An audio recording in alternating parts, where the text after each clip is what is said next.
Okay, well, good evening. It is Thursday, October the 3rd, and it's late at night. I'm sorry. We're going to go straight into the King James Bible. This is 2 Samuel, and it's chapter 9. And David said, "Is there yet any that is left of the house of Saul, that I may show him kindness for Jonathan's sake? And there was of the house of Saul a servant, whose name was Ziba. And when they had called him unto David, the king said unto him, Art thou Ziba? And he said, Thy servant is he. And the king said, Is there not yet any of the house of Saul, that I may show kindness of God unto him? And Ziba said unto the king, Jonathan hath yet a son, which is lame on his feet. And the king said unto him, Where is he? And Ziba said unto the king, Behold, he is in the house of Machir, the son of Amiel, in Lo-debar. Then King David sent, and fetched him out of the house of Machir, the son of Amiel, from Lo-debar. Now when this one's hard. Mephibosheth, the son of Jonathan, the son of Saul, was come unto David, he fell on his face and did reverence. And David says, Mephibosheth. And he answered, Behold thy servant. And David said unto him, Fear not, for I will surely show thee kindness for Jonathan, thy father's sake, and will restore thee all the land of Saul thy father. And thou shalt eat bread at my table continuously. And he bowed himself and said, Bear, get down. No, he didn't say that. And he bowed himself and said, What is thy servant, that thou shouldest look upon such a dead dog as I am? Then the king called to Ziba, Saul's servant, and said unto him, I have given unto thy master's son all that pertained to Saul, and all to his house. Thou therefore, and thy sons, and thy servants, shall till the land for him, and thou shalt bring in the fruits, that thy master's son may have food to eat. But Mephibosheth, thy master's son, shall eat bread always at my table. Now Ziba had 15 sons and 20 servants. Then Ziba said unto the king, According to all that my lord the king hath commanded his servant, so shall thy servant do. As for Mephibosheth, said the king, he shall eat at my table as one of the king's sons. Wow. And Mephibosheth had a young son, whose name was Micah, and all that dwelt in the house of Ziba were servants unto Mephibosheth.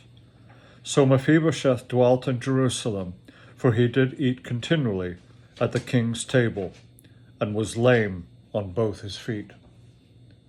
Come on down, good boy. Cats everywhere. Isn't that a wonderful act of kindness? Do you remember how Saul was concerned about, the generations to come being looked after? And,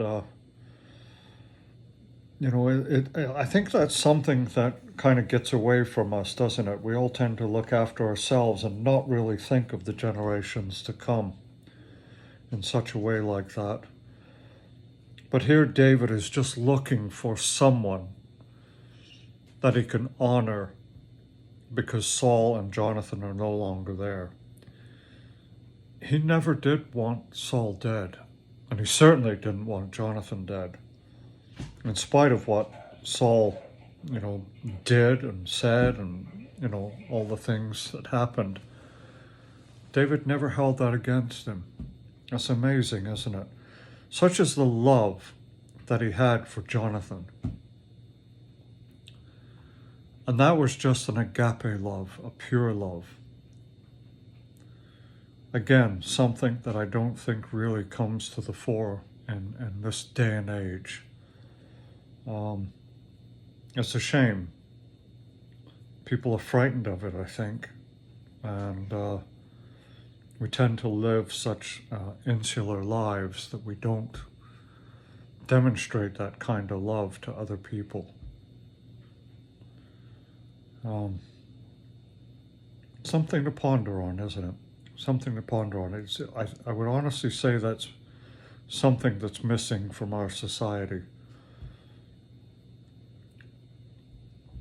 Well, it is late. I'm going to keep this short, and I will be up in the morning, and we'll be reading chapter 10. So I hope that some of you can catch this tonight. I will be passing it on to, texting to a few people who have requested it personally, and of course it will be up on YouTube. Have a pleasant evening, and please keep Israel in your prayers. After that 181 ballistic missile bombardment, Israel has vowed vengeance on revenge on Iran. We're not too sure what form it's going to take. We're not going to be too sure if USA is going to support them entirely. They're telling them not to target the nuclear sites. I don't know why, because it is the general consensus that Iran is nuclear weapon capable within the next week to 10 days. The only reason for making a nuclear weapon in a terrorist regime such as them is to use it. And don't forget, ballistic missiles can travel a long distance. So I think they have ICBM status capability, which is intercontinental. So again, something for us to think about. So please keep Israel in your prayers. Keep the United States in your prayers. Keep our leadership and future leadership in your prayers. And I'll speak to you tomorrow.